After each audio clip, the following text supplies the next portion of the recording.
शुरू किया। मेरे एक वकील दोस्त हैं, सुप्रीम कोर्ट में प्रैक्टिस करते हैं।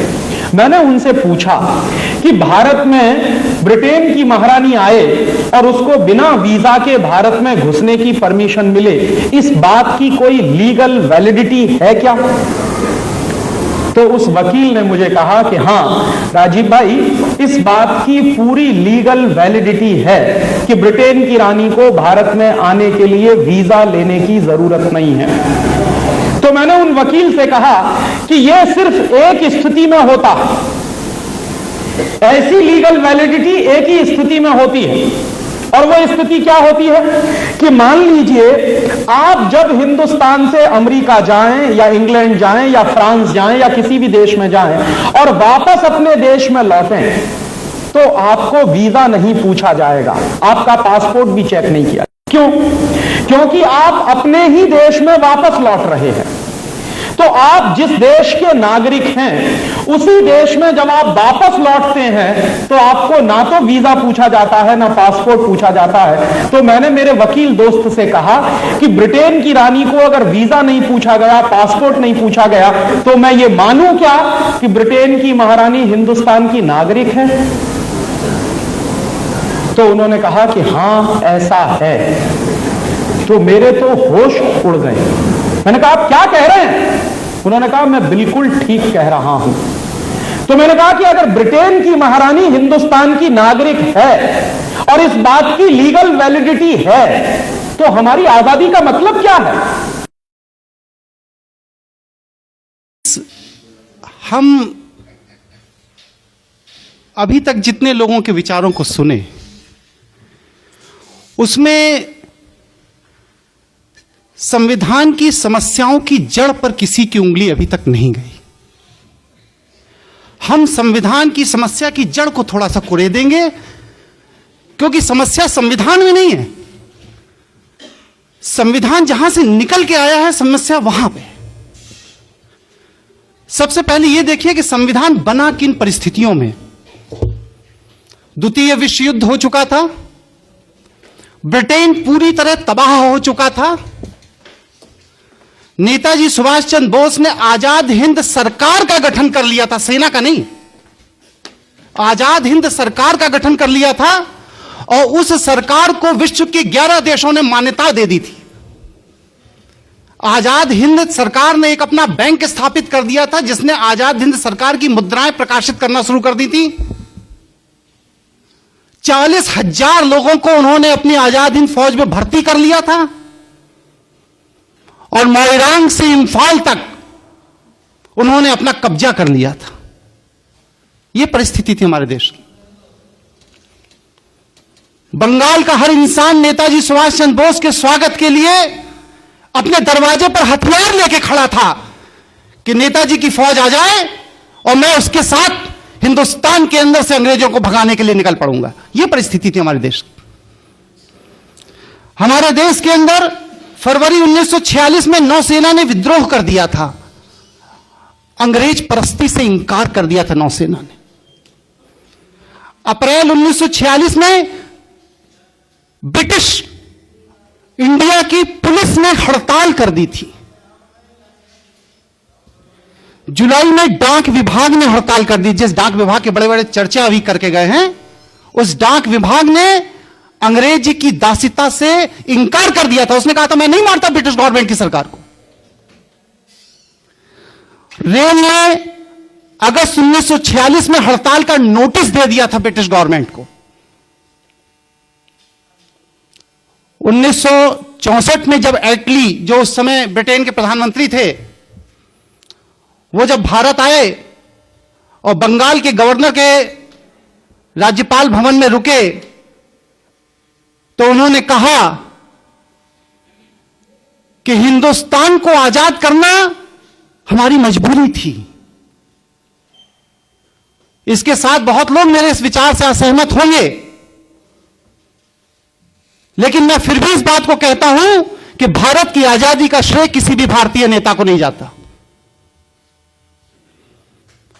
भारत की आजादी का श्रेय एडोल्फ हिटलर को जाता है। अगर एडोल्फ हिटलर ने द्वितीय विश्व युद्ध में ब्रिटेन की अर्थव्यवस्था को ध्वस्त न कर दिया होता तो आज भी ब्रिटेन की सरकार हमारे ऊपर शासन कर रही होती। एडोल्फ हिटलर ने अगर जापान को निर्देशित करके नेताजी सुभाष चंद्र बोस को आजाद हिंद सरकार बनाने के लिए बाध्य न कर दिया होता तो आज भी भारत के ऊपर ब्रिटिश का शासन होता।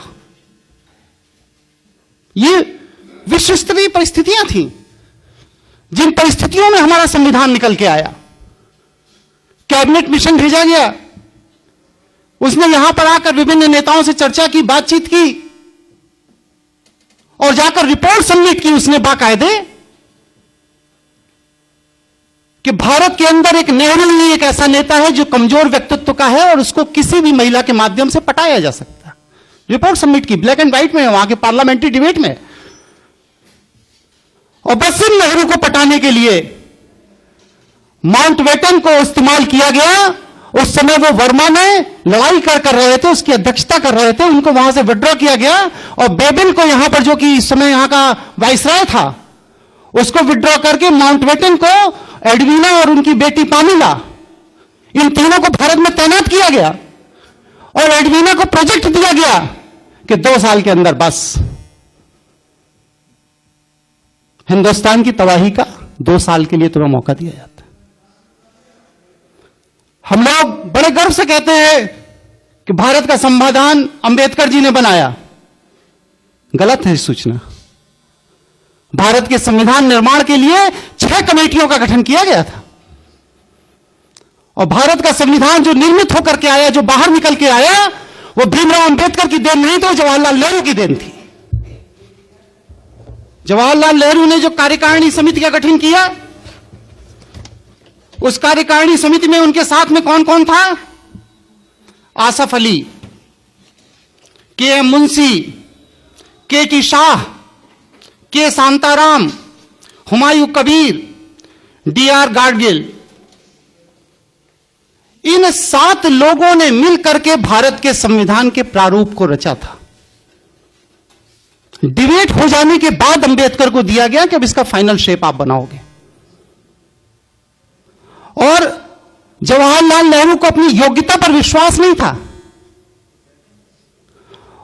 वो इस संविधान का प्रारूप एक ब्रिटिश विद्वान सर इवोर जेनिंग के माध्यम से तैयार कराना चाहते थे, लेकिन गांधी के विरोध पर उन्होंने इस संविधान को अपनी इस कमेटी के माध्यम से गठित किया और मिस्टर बी एन राव ने 27 अक्टूबर 1947 को भारत के संविधान का प्रारंभिक प्रारूप रखा, जिसके अंदर 443 अनुच्छेद थे और 13 अनुसूचियां थी।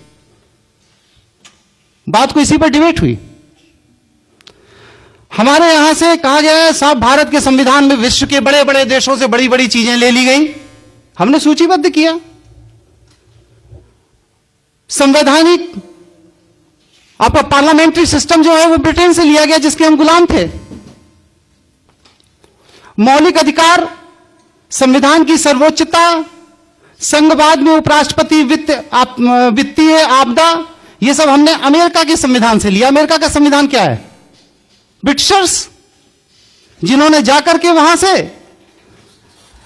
इनको फ्रांसीसी स्पेनिश को भगा दिया था और यूरोपियों ने जाकर के वहां कब्जा कर लिया था। यह ब्रिटेन का ही तो उपनिवेश था अमेरिका। ब्रिटिश मानसिकता के लोगों ने ही तो स्पेनिश को अमेरिका से भगा करके वहां पर कब्जा कर लिया। अमेरिका का वास्तविक मूल निवासी जो रेड इंडियन था वो आज अमेरिका में नहीं है। तीसरा, कनाडा ब्रिटिश उपनिवेश। चौथा, आयरलैंड ब्रिटिश उपनिवेश। ऑस्ट्रेलिया ब्रिटिश उपनिवेश। पश्चिम जर्मन ब्रिटिश उपनिवेश। हमने कब बाहर से ले लिया? हमने सब कुछ वहीं से लिया जैसा ब्रिटिश की सरकार चाहती थी। रही भारत के संविधान के अंदर की बात, तो मैं ये पूछता हूं संविधान की दुहाई देने वालों से कि भारत के संविधान में भारत को राष्ट्र कहकर के कहां संबोधित किया गया है, वो हमें आर्टिकल बताने का कृपा करें। 395 अनुच्छेद जो बढ़ के अब 444 अनुच्छेद हो गए, लेकिन इन 444 अनुच्छेदों में भी भारत को अभी भी राज्य का स्तर दिया गया। नहीं देने वाले अभी पहले यही तय करें कि भारत के संविधान में भारत को राष्ट्र कह के क्यों नहीं संबोधित किया गया। इसका सीधा साधा जवाब जो मैं समझता हूं कि आज भी भारत ब्रिटिश कॉमनवेल्थ के दायरे में ब्रिटिश का उपनिवेश है। इसीलिए आज हम जापान में एम्बेसडर पोस्ट करते हैं, चाइना में एम्बेसडर पोस्ट करते हैं, रशिया में एम्बेसडर पोस्ट करते हैं, लेकिन ब्रिटेन में हाई कमिश्नर पोस्ट करते हैं। हम श्रीलंका में हाई कमिश्नर पोस्ट करते हैं। पाकिस्तान में जितनी कॉमनवेल्थ कंट्रीज हैं उनमें हिंदुस्तान का उच्चायुक्त पोस्ट किया जाता है, एम्बेसडर राजदूत नहीं पोस्ट किया जाता, क्योंकि हम ब्रिटिश के उपनिवेश हैं still today. General clauses act का सेक्शन 3 सब क्लॉज 6 देखिए, उसमें साफ साफ लिखा है भारत के अंदर जहां भी केंद्रीय सरकार के कानून लागू होंगे वो सब ब्रिटिश उपनिवेश के अंतर्गत माना जाएगा। साफ साफ लिखा है। स्टिल टुडे आज की जो आपकी नागरिकता अधिनियम है उसमें देखिए सेक्शन 10 सेक्शन 11, आप तो महारथी हैं पांडे जी इसके, उसमें साफ साफ लिखा है कि कॉमनवेल्थ कंट्री का कोई भी नागरिक उस नागरिकता के आधार पर भारत का अंदर कॉमनवेल्थ कंट्री की नागरिकता रखता है। आज तक हमारे भारत के संविधान में नागरिक शब्द को ही डिफाइन नहीं किया गया। नागरिक शब्द की ही डेफिनेशन हमारे कॉन्स्टिट्यूशन में नहीं है। अभी दीक्षित जी चर्चा करके गए हम भारत के लोग, हम भारत के लोग। अरे कॉन्स्टिट्यूशन के अंदर इटसेल्फ लिखा हुआ है कि this constitution is established as by law, not by the Indian people. हमने बस सिर्फ इस संविधान को अंगीकृत किया है, आत्मसात किया है। जैसा मेरे ऊपर थोप दिया गया हमने स्वीकार कर लिया। और उसको स्वीकार करने वाले वो कौन से लोग थे? ये वो लोग थे जो ब्रिटिश परस्त थे। इन लोगों को हिंदुस्तान के आम आवाम ने कभी भी इस संविधान को स्वीकार करने का कोई अधिकार नहीं दिया था। मैं पूछता हूं कि एक संविधान बनाकर मैं ले आऊं और कहूं भारत में लागू कर दिया जाए तो क्या मेरे कहने से लागू हो जाएगा? नहीं लागू होगा। उस संविधान के पीछे एक लीगल फोर्स होना चाहिए, विधि की शक्ति होना चाहिए उस संविधान के पीछे, तब वह संविधान हमारे देश में लागू होगा। और भारत के संविधान के पीछे कौन सी विधि की शक्ति थी? वह लीगल फोर्स कहां है उस भारत के संविधान का? वह लीगल फोर्स है government of India act 1935, Indian independence act 1947 में। ये दोनों ही ब्रिटिश पार्लियामेंट में पास किए गए थे। भारत के संविधान के पास जो आज विधिक शक्ति है, वो विधिक शक्ति भारत के संविधान की देन नहीं है, भारत के लोगों की देन नहीं है, भारत की जनता की देन नहीं है, बल्कि इंडियन इंडिपेंडेंस एक्ट 1947, भारतीय स्वतंत्रता अधिनियम 1947 के तहत ब्रिटिश पार्लियामेंट द्वारा दी गई विधिक शक्ति है, जिस विधिक शक्ति के तहत आज ये सत्ता में बैठे हुए लोग हमारे ऊपर शासन करते हैं। हमारे यहां मंत्रियों का कोई क्वालिफिकेशन नहीं है, संसद के सदस्य होने की फिर भी है कि भारत का नागरिक होना चाहिए, दिवालिया नहीं होना चाहिए, पागल नहीं होना चाहिए, उसके अंदर एक योग्यता होनी चाहिए। कुछ तो है, लेकिन मंत्री होने की कोई योग्यता हमारे संविधान के अंदर नहीं है। हम बहुत बेसिक प्रश्न एक खड़ा करते हैं, अगर हम इंडिपेंडेंट हैं, स्वतंत्र हैं, तो भारतीय संविधान के अनुच्छेद 333 के तहत आज भी हमारे लोकसभा के अंदर 2 अंग्रेजों को रखने की बाध्यता क्यों है? कॉन्स्टिट्यूशनल प्रोविजन है। 2 अंग्रेज सांसद राष्ट्रपति नामित करेगा, रखेगा, उसके बिना पार्लियामेंट नहीं चलेगी। आज भी भारतीय संविधान के अनुसूची 8 में जो 22 भाषाओं का वर्णन है उसमें अंग्रेजी कहीं नहीं है, उसमें अंग्रेजी कहीं नहीं है। भारतीय संविधान की अनुसूची 8 में जो 22 भाषाएं दी गई हैं, भारतीय भाषाएं, उनमें अंग्रेजी कहीं नहीं है।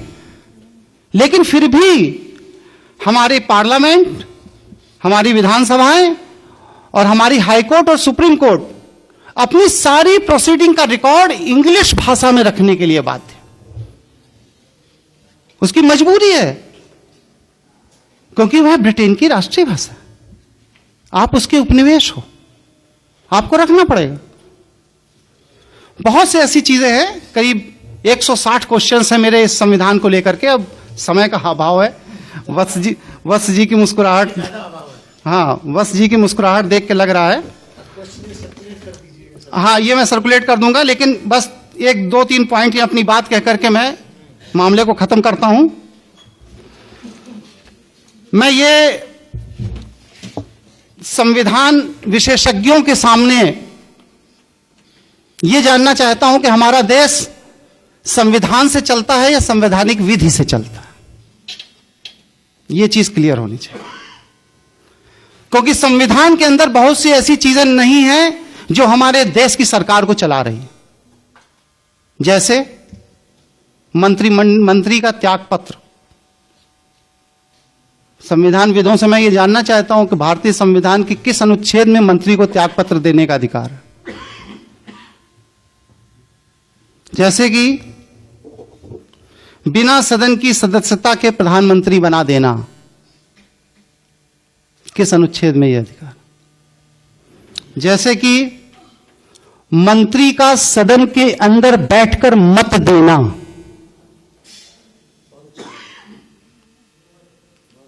लेजिस्लेचर अलग है, एग्जीक्यूटिव अलग है,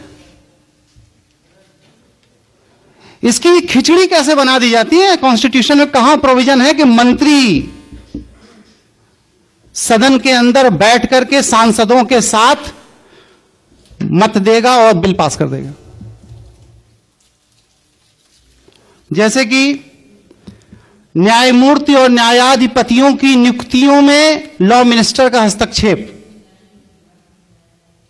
जब जुडिशरी इंडिपेंडेंट है, राष्ट्रपति और सीजीआई मिलकर के न्यायाधीशों की नियुक्ति कर रहे हैं, कॉन्स्टिट्यूशन में क्लियर कट प्रोविजन है, तो प्राइम मिनिस्टर हाउस और लॉ मिनिस्टर हाउस फाइल जाने और उनकी अप्रूवल की क्या जरूरत पड़ती है। इसका मतलब है कि आप कार्यपालिका के अधीन न्यायपालिका को रखना चाहते हैं। उप प्रधानमंत्री 2 बार हुए हमारे यहां, कॉन्स्टिट्यूशन में कहां व्यवस्था है भाई कि उप प्रधानमंत्री का पद होगा और उसके लिए भी आदमी रखा जा सकता है। राजनीतिक दलों के गठन की व्यवस्था हमारे संविधान में कहां है, जो कांग्रेस बन गई, बीजेपी बन गई, बसपा बन गई, सपा बन गई, ये बन गई, वो बन गई, किस आर्टिकल के तहत। हमारे कॉन्स्टिट्यूशन के निर्माताओं ने, निर्माण करने वालों ने तो राजनीतिक दलों के गठन की कभी कोई बात ही नहीं सोची थी। और उससे बड़ी बात क्या, नेता विरोधी दल संविधान में कहां है भाई, नेता विरोधी दल। अल्पमत पे सरकार को गिरा देना, कॉन्स्टिट्यूशन में कहां प्रोविजन है कि अल्पमत बहुमत वाली सरकार बनाएगा और उसके लिए इलेक्शंस होंगे और फिर इसके बाद अलग अल्पमत हो जाता है तो एक वोट के अभाव में टिकट सरकार गिरा दी जाएगी। कॉन्स्टिट्यूशन में कहां प्रोविजंस हैं ये सब। जैसे कि शून्यकालीन सत्र को चलाना, शून्यकालीन सत्र का प्रोविजन हमारे कॉन्स्टिट्यूशन में कहां, मुझे तो नहीं मिला। जैसे कि संसदों के वेतन और भत्ते का निर्धारण स्वयं सांसद करेंगे, ये कहां है हमारे कॉन्स्टिट्यूशन। बहुत सी चीजें हैं। बहरहाल समय का अभाव है, संक्षेप में अपनी बात कहता हूं और इसके बाद 2 मिनट के अंदर अपनी बात खत्म करता हूं। 1885 के गदर के बाद W.H. व्यूम ने एक 1600 पन्ने की एक थीसिस सबमिट की थी, जिसमें उन्होंने ये बात कही थी कि भारत के अंदर दोबारा क्रांति ना हो, इसके लिए मैं कुछ फार्मूले दे रहा हूं। पहला फार्मूला तो यह है कि सारे ब्रिटिश मानसिकता के लोगों को एक मंच पे लाके खड़ा कर लिया जाए और वह मंच राजनीतिक मंच हो, और उसी राजनीतिक मंच के तहत ब्रिटिश मानसिकता के लोगों को एक मंच पे लाने के लिए जिस पार्टी का गठन किया गया उसे भारतीय राष्ट्रीय कांग्रेस पार्टी कहा जाता है, जो आज कांग्रेस है। दूसरी बात, भारतीयों को बांटने के लिए धर्म, भाषा, क्षेत्र, जमींदार और किसान, पूंजीपति और श्रमिक, अमीर और गरीब, शिक्षित और अशिक्षित, हरिजन और सवर्ण, के नाम पर समाज को बांट दो, इतने टुकड़े कर दो इसके कि ये कभी यूनाइट ना हो पाए, और जब ये यूनाइट नहीं होंगे तो क्रांति नहीं होगी, हमारा शासन चलता रहे। आज हमारी सरकार उसी पैटर्न पे चल रही है, उसी तरीके से चल रही है। और जहां तक भारतीय नागरिकता अधिनियम में अभी लेटेस्ट अमेंडमेंट आ गया है, for your kind information mister Pandey ji, कि 26 जनवरी 1950 से लेकर के 30 दिसंबर 1990 तक जो भी व्यक्ति विश्व में कहीं भी पैदा हुआ हो, अगर उसके माँ या बाप भारतीय नागरिकता प्राप्त है तो वह आदमी ऑटोमेटिक भारत का नागरिक हो जाएगा।